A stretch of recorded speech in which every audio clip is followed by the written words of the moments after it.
peut espérer, c'est construire une société convenable. Pas une société parfaite, une société convenable.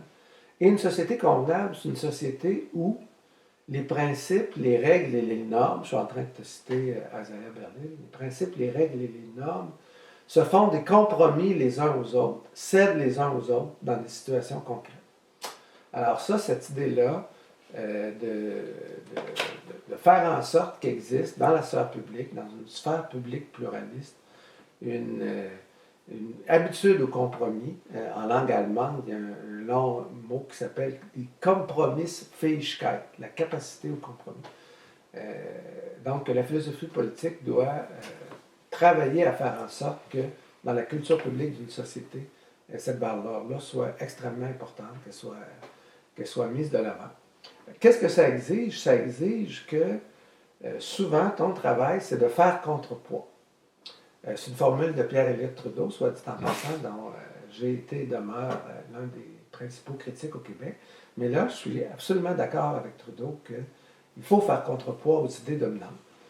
Dans une société, moi j'ai vécu en Alberta aussi, dans une société dominée par la droite ou par le centre-droit depuis 30-40 ans, mais faire contrepoids, c'est d'être à gauche, c'est d'être au centre-gauche, c'est de vouloir plus de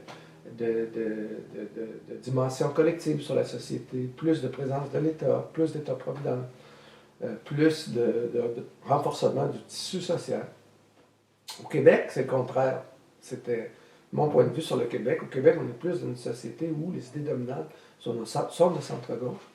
C'est la raison pour laquelle, à la fin des années 90, début des années 2000, quand j'ai fait de l'action politique, j'en ai fait pour un parti qui était plus de centre-droit, qui, dans le fond, reprenait les principes d'un certain conservatisme libéral à l'anglaise, fait d'insistance sur le rôle limité de l'État, la primauté du droit, le principe de responsabilité, les libertés individuelles. Donc, pas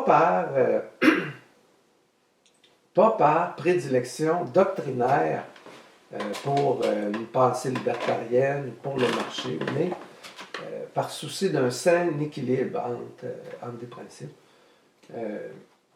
Alors moi, j'en suis dans maintenir l'équilibre entre les deux, entre les deux dispositions.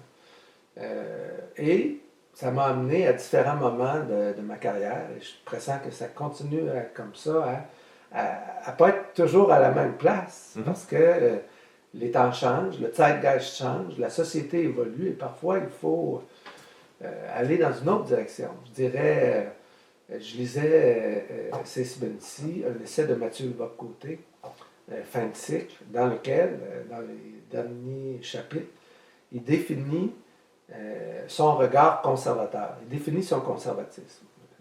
Je trouve qu'il définit ça de façon extrêmement intelligente et je me retrouve beaucoup dans sa manière de définir le conservatisme. Et en gros, sa définition du conservatisme, dans cet essai-là, publié autour de 2012, est assez proche de ce que moi je voulais faire dans l'action politique entre 1999 et 2004. Si j'avais à définir ma position dans le Québec contemporain, dans l'équilibre entre les deux dispositions,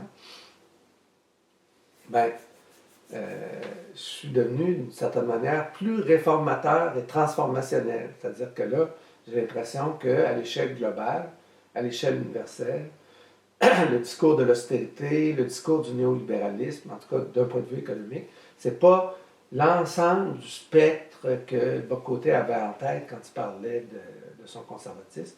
Mais en tout cas, qu'en politique économique, l'ère d'un certain conservatisme austère, néolibéral, et j'étais déjà assez favorable à des idées semblables dans le contexte du Québec de la fin des années 90. Là, j'ai évolué par rapport à ça et aujourd'hui, je me retrouve privilégiant l'autre disposition.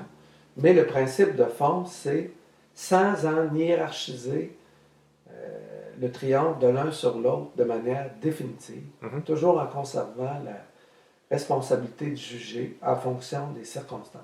Ça, en gros, ça résume mon orientation dans mon travail intellectuel.